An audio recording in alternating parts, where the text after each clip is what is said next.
album continues to stretch the boundaries of Celtic music. It mixes old Gaelic dancing songs together with ethnic cultures from around the world.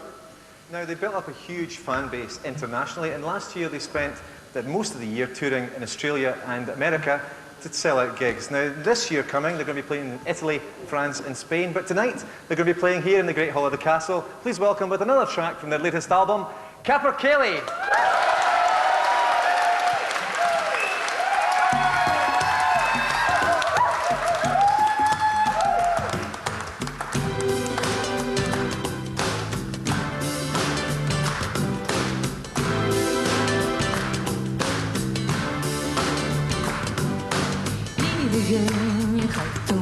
Someone could cheat who's gonna go again.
Someone could cheat who's gonna do it again.